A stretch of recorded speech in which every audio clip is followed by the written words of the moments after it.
안녕하세요. 저는 한국소비자연맹 회장 강정아입니다. 여러분들 만나 뵙게 돼서 반갑습니다.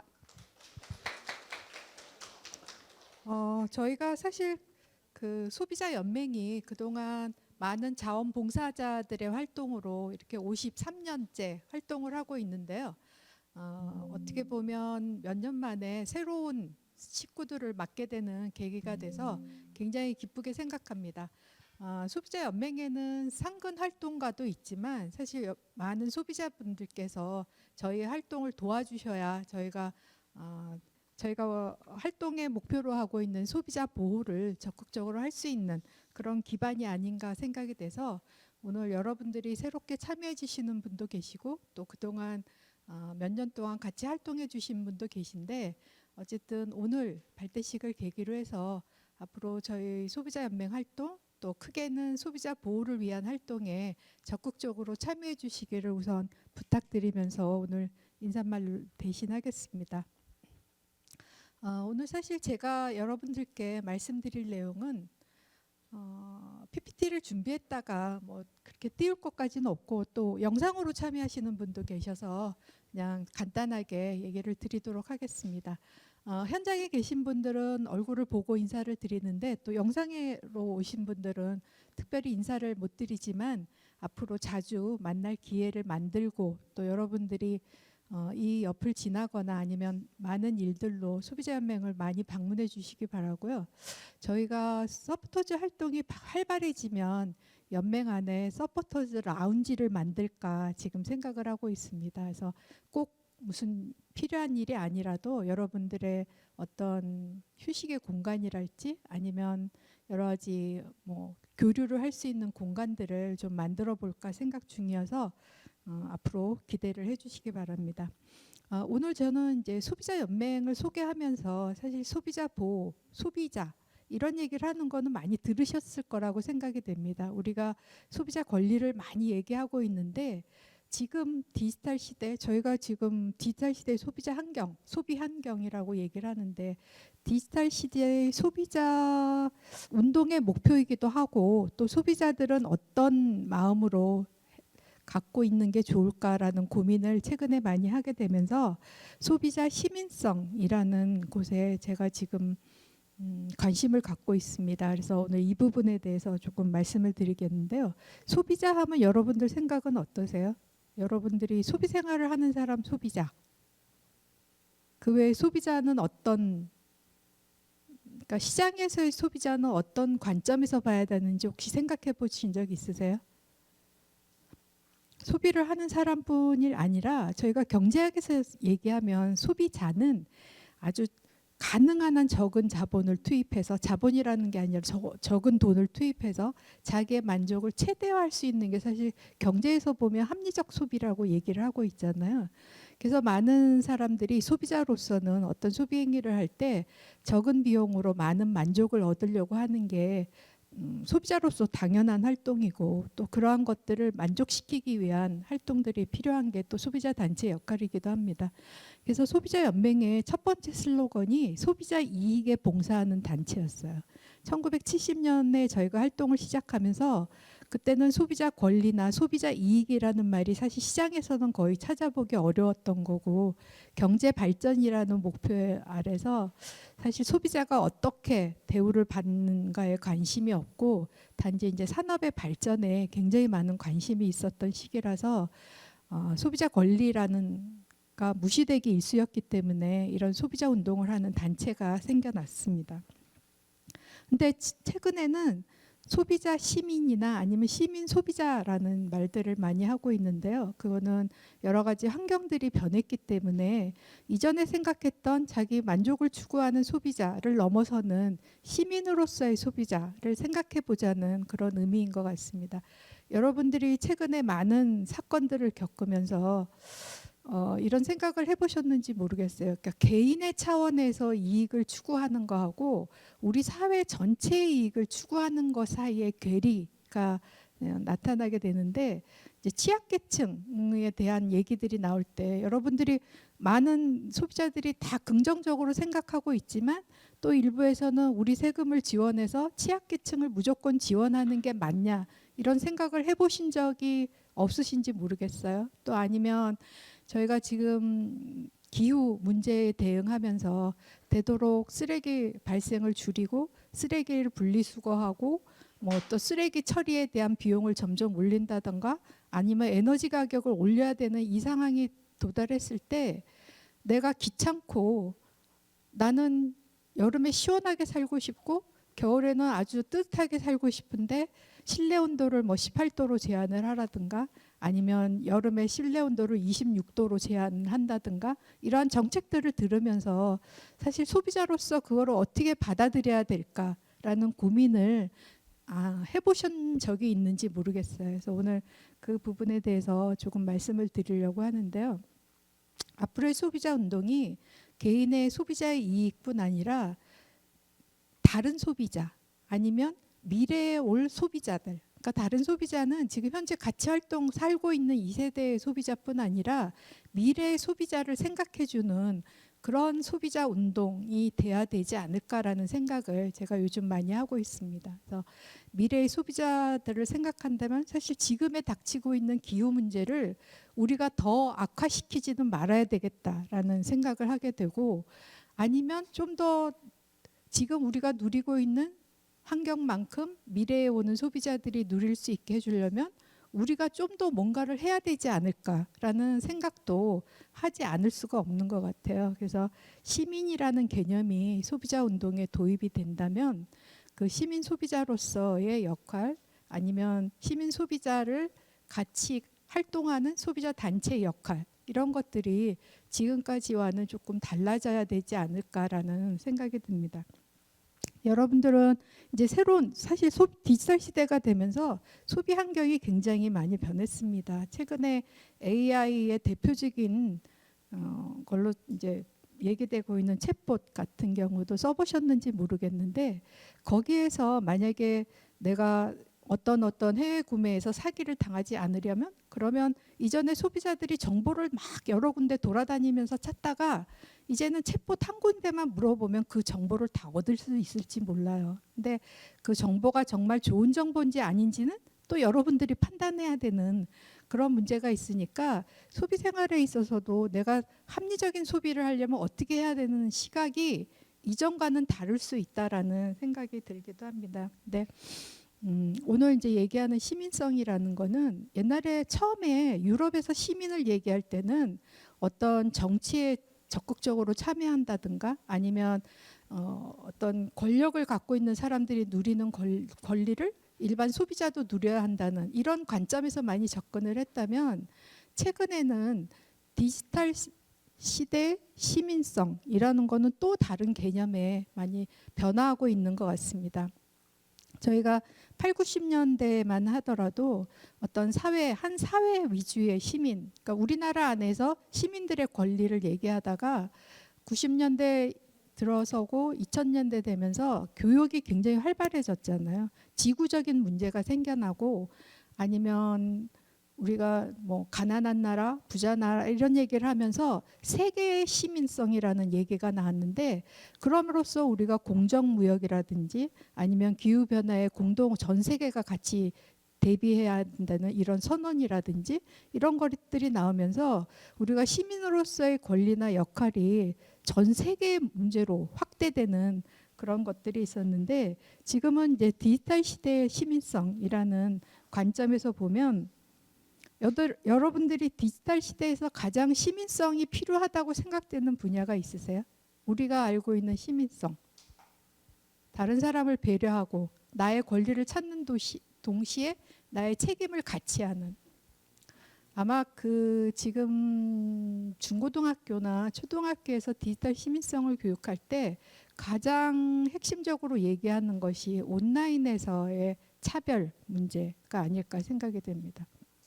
그거는 기술적으로 저희가 온라인을 활용하는 그런 이제 디지털 리터러시의 문제도 있지만 온라인에서 정보를 많이 가진 사람하고 정보를 적게 가진 사람이 이제 소비자로서의 권리를 찾는데도 굉장한 차이가 있는 거죠. 가격 정보를 잘 찾을 수 있는 사람은 저렴한 가격에 살 수 있는 반면에 그렇지 못한 사람은 제일 그 포털이나 이런 데서 제일 위에 있는 광고를 보고 그대로 사게 된다든가 이런 정보력을 찾는 능력 같은 것들이 이제 소비자의 어떤 권리나 어떤 이익을 침해하는데 굉장히 중요한 요소가 될 수 있는데 그에 못지않게 우리의 삶을 대부분 디지털에 의존하게 되면서 디지털 안에서의 어떤 사람 간의 교류, 그래서 디지털 뭐 따돌림을 한다든가 아니면 폭력적인 언어를 써서 그 사람을 괴롭힌다든가 이런 면에서 디지털에서 옛날에 소비자가 얘기하던 뭐 안전할 권리라든지 선택할 권리라든지 이런 거 못지않게 포용성이라든지 아니면 다양한 논의가 나오고 있습니다. 그래서 디지털 시대의 소비자를 얘기하면 이전에는 사실 고령자나 어떤 장애인이라든가, 그러니까 왜냐하면 시장에 접근하기 어려운 사람이라든지 아니면 광고 같은 거를 보고 광고를 잘 판단할 수 있는 사람과 그렇지 못한 사람이 당하는 소비자 문제들이 굉장히 차이가 나기 때문에 고령자를 위한 소비자 보호라든가 아니면 장애인을 위한 소비자 보호라든가 어린이를 위한 소비자 보호 이렇게 계층으로 나눠서 어떤 사람의 특징, 집단으로 나눠서 그 소비자 보호하는 정책을 폈다면 지금 디지털 시대에서는 누구나 우리 같은 사람도 사실 소비자 문제에 익숙한 사람도 어느 한순간에 온라인에서 사기를 당하거나 아니면 제대로 판단을 못하게 하거나 이런 상황들이 됐기 때문에 여러분들이 아마 제일 쉬운 경우가 해외 구매 대행 같은 걸 많이 이용해 보시죠. 근데 그 해외 구매 대행을 선택할 때 이게 진품일까 가품일까 여러분들이 정확하게 판단할 수 있으세요? 굉장히 어렵습니다. 저도 어떤 때 보면 가격이 다른 데보다 몇만 원 싼데 이게 진품일까 가품일까에 대한 고민 때문에 못 사는 경우가 있는데 그걸 정말 확인하기가 소비자로서는 너무 어려워요. 그래서 예전에는 다른 데보다 싸게 팔면 사실 뭐 다른 데서는 50만 원 정도가 일반적인 가격인데 30만 원대다, 20만 원대다 그러면 가품일 확률이 굉장히 높았죠. 그래서 뭐 그래도 좋다면 싼 가격에 사는 거지만 내가 진품을 사겠다 그러는 사람은 그 가격에는 안 사는, 이건 가짜일 가능성이 높고 현금을 요구하고 뭐 이런 이제 몇 개의 기준에 따라서 판단을 하면 되는데 요즘은 온라인으로 그림만 보여주고 판매를 하다 보니까 또 사업자들이 가격을 아주 비슷하게 설정하는 경향이 있습니다. 소비자들이 그렇게 판단한다고 생각되면 50만 원보다 약간 싸게 한 47만 원, 5만 원 이렇게 되면 아 여기는 다른 데보다 싸다라는 생각에 선택하기가 쉬운 거고 또 제가 들은 얘기로는 진품과 가품을 섞어 판다 그러더라고요. 그래서 운 좋은 소비자는 진품을 받는 거고 그렇지 않은 소비자는 가품을 받는데 그래서 최근에는 관세청에서도 이게 원산지를 속이거나 가품을 팔면 단속을 하잖아요.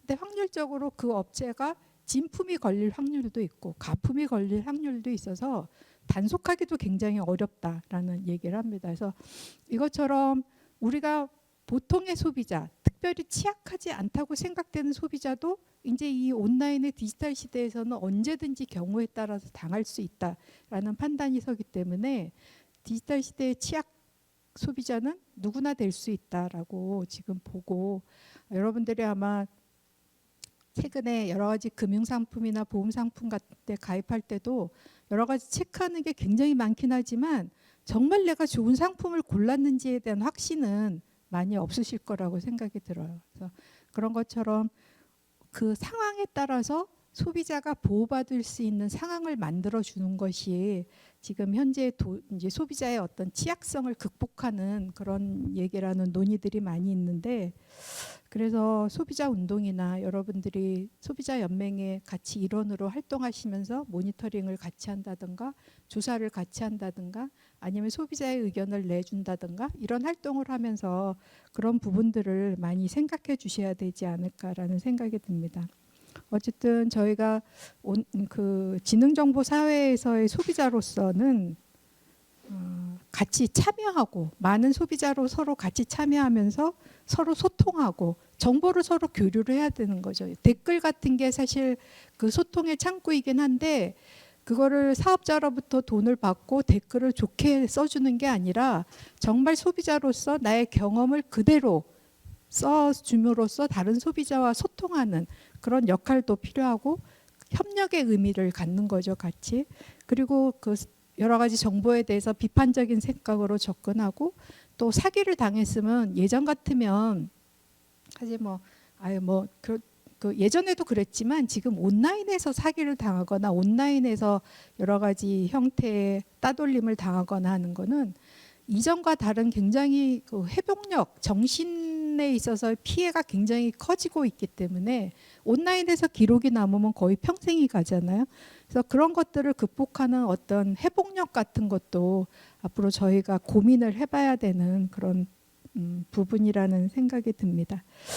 어쨌든 지능정보사회에서 우리가 여러 가지 것들을 이제 사회에 요구하고 아니면 사업자에게 요구하고 이런 것들이 필요할 텐데요. 저희가 그래서 2021년에 지능정보사회 소비자 보호 헌장이라는 걸 소비자연맹에서 많은 전문가와 만들었습니다. 그것들은 지금까지 8대 권리, 뭐 소비자의 선택할 권리, 안전할 권리, 또 뭐 조직할 권리, 쾌적한 환경에 살 권리라든가 또 의사가 반영될 권리, 보상받을 권리 이런 것들은 이제 1960년대부터 만들어진 소비자 권리였는데 여러분들도 아마 몇 번씩 들었을 기회가 있었을 것 같습니다. 근데 지금의 이제 새로운 소비자의 권리와 책임이라고 얘기하는 거는 이전과는 굉장히 다른 언어로 표현이 되는데 제가 한번 불러보겠습니다. 포용성, 공정성, 또 차별받지 않을 권리, 안전성과 신뢰성, 투명성, 개인정보 통제권, 책임성, 피해 구제 및 행동할 권리 이렇게 정했습니다. 근데 포용성이라고 여러분들이 아마 들으면 어떤 생각을 하게 되실지 모르겠는데요. 이거는 저희가 소비자의 권리로서 요구하는 거기 때문에 지금 AI 기술이나 새로운 기술들이 개발될 때 소비자 전체를 포용할 수 있는 기술이어야 된다라는 걸 의미하는 거죠. 어떤 집단이나 정말 그 부유한 상류층, 극소수나 아니면 어떤 특별한 계층을 위한 수익이 많이 나는 그런 부분이 아니라 전체 소비자들이 그 기술 안에, 그 상품 안에, 그 서비스 안에 포용될 수 있는 것들을 사업자에게 요구할 수 있다라는 권리고요. 공정성은 그러한 그 소비자가 공정하게 그 접근이 가능해야 된다는 것, 또 차별받지 않을 권리도 역시 그런 면에서 비슷한데 여러분들이 아마 최근에 온라인에서 그 놀이공원에서 돈을 더 내면 패스트 트랙을 부여하는 거를 이렇게 보셨을 거예요. 여러분들 생각은 어떠세요? 그게 어떤 게 어떻게 보면 소비자를 차별하는 방식일 수도 있고 아닐 수도 있는데 왜냐하면 경제적 대가를 지불하고 소비자가 그 서비스를 이용하는 거니까 그게 놀이공원뿐 아니라 우리 생활 그러니까 우리 생활 전반에서 그러한 방식으로 뭔가를 대가를 지불하는 사람과 그렇지 않은 것, 또 그 대가가 정당한지의 문제 이런 것들이 확산되면 이전의 장애인 차별이나 이런 부분과는 다르게 굉장히 다른 양상으로 우리가 소비를 할 수밖에 없는 상황이 생겨날 겁니다. 그래서 소비자가 차별받지 않으려면 어떻게 해야 되는지에 대한 아까 뭐 기술의 접근성 뭐 이런 문제도 있지만 경제적인 차별이 심해지게 되면 지금 심해지는 양극화가 훨씬 더 심해질 수 있고 우리가 돈이 없으면 아마 거의 소비 생활에 있어서 어려움을 겪을 수도 있는 그런 부분들이 있습니다. 그래서 뭐 경제적 차별뿐 아니라 소비자에 대한 차별 문제를 우리가 어떻게 보고 어떻게 사회에 요구하고 기업에 요구할지라는 것도 저희가 소비자 권리로서 굉장히 앞으로도 중요한 생각을 해봐야 되지 않을까 생각이 되고요.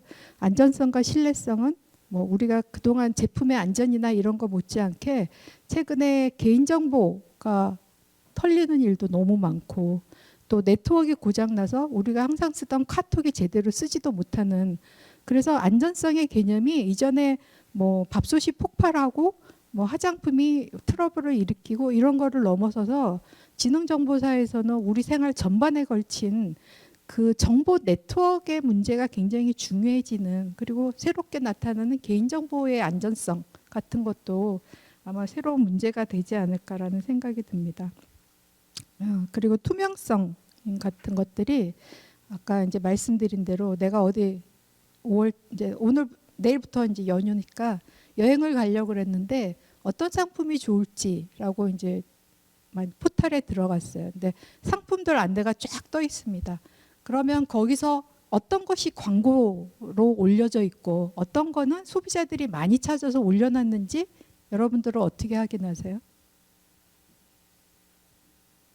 보통은 지금 그동안 논란이 많아서 광고 상품의 경우는 AD라는 표시를 하도록 하고 있어서 그거를 보면 아 이거는 포털에서 광고비 받고 제일 위에 올려준 거다라는 판단을 하지만 왜 올려져 있는지 사실은 소비자가 알 수가 없습니다. 그래서 앞으로는 그런 검색을 할 때 제일 위에 나타나는 검색의 순서 아니면 정말 내가 원하는 상품이 제일 밑에 내려가 있을 수도 있는데 투명성을 소비자들이 요구하게 되면 그 알고리즘을 어느 정도까지 공개를 해야 되는 거죠. 우리는 이런 기준에 의해서 검색을 하게 되면 상단에 나타난다.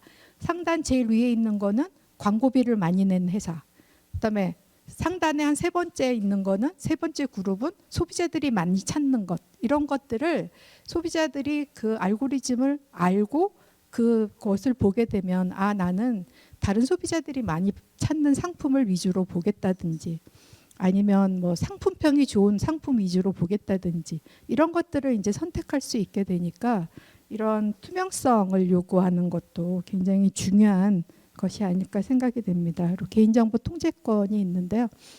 개인정보 통제권은 뭐 개인정보의 유출이나 이런 거 못지않게 개인정보를 자기 자신이 통제할 수 있는, 그러니까 주체로서 통제할 수 있는 것을 의미하는데 여러분들 마이데이터라고 들어보셨죠?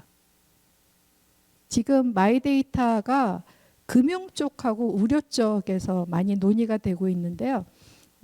여러분들 혹시 금융 앱, 은행 앱 같은 거 이용하면서 자산 관리 하니까 거기에 동의하라는 메시지 보신 적 있으세요? 동의해 주셨어요? 안 하셨어요?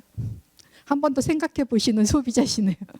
거기에 무심코 아 그래 내가 무슨 보험에 들었는지 한번 알아봐야지 하고 누르면 자기의 정보 관련된 정보들을 다 긁어 모아서 나는 삼성에 들었는데 뭐 하나에서 내가 이건 특정 기업을 얘기하는 건 아니고요. 예로 든 거니까 눌렀는데 그 삼성에 들은 보험에 들은 것까지 다 긁어 모아서 관리를 해주는 거죠. 그러면 의도치 않게 내가 알리고 싶지 않았던 정보도 사실은 한 곳에서 다 모아서 가지고 있을 수도 있어요. 그래서 마이데이터의 사업의 함정이 그런 부분에 있는데 내가 정말 정보를 통합해서 관리하고 싶은지 아니면 나는 뭐 이런 이유로 신용회사 몇 개 나눠서 쓰고 있는데 그 정보를 어느 한 곳에서 관리하고 싶지 않은지 이런 것들을 소비자가 판단해서 정해야 된다라는 거죠. 근데 지금은 애매한 문구로 잘못하면 아마 그 처음에 토스 같은데 이렇게 잘못 누르셨으면 토스에서 여러분들 온갖 금융기관에 있는 정보를 다 끌어모았는데 그거 잘 모르셨을 거예요. 첫 번째는 그 규제 이전에 사실 있었기 때문에 그런 거를 모르고 정보를 다 가져가게 한 경우도 있었거든요. 그래서 앞으로 자기 정보를 어디에 얼만큼 쓰고 어디로 넘길 것인가 이런 것들을 소비자들이 알고 통제할 수 있고 자기 정보에 대한 주인으로서의 권리를 가져야 된다라는 아마 여러분들이 동의라는 것 때문에 굉장히 많은 동의를 누르면서 내 정보가 어디로 가는지 외국으로 가는지 아니면 다른 회사로 가는지 이런 것들을 잘 모르고 계셨다면 앞으로 이런 거에 대해서도 조금 더 관심을 가져주실 필요가 있을 것 같습니다. 예, 그리고 책임성이나 피해구제 행동할 권리는 이런 소비자 문제에 대한 어떤 사업자의 대응이나 사후 피해 구제 그리고 지금의 피해 구제는 사실 이전과 같이 아까 이제 해외 구매 대행 얘기한 것처럼 우리나라에서 나는 샀지만 사업자는 해외에 있기 때문에 피해 구제 받는 게 너무 어렵다고 아마 여러분들 느끼실 거예요.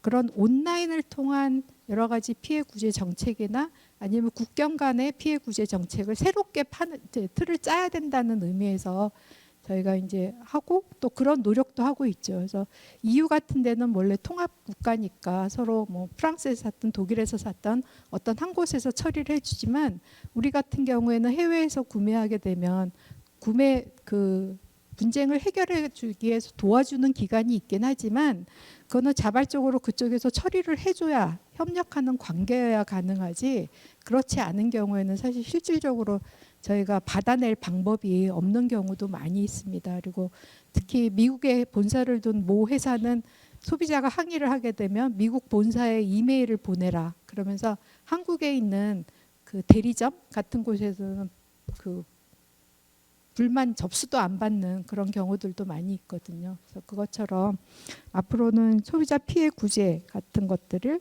어떻게 해야 될지가 굉장히 중요한 이슈가 될 것 같습니다. 그래서 이런 부분에 대해서 여러분들이 같이 생각을 하고 소비자 연맹과 같이 행동해 주시는 것이 아마 오늘 여러분들에게 부탁드리는 마지막 말씀이 아닐까 생각이 되는데요.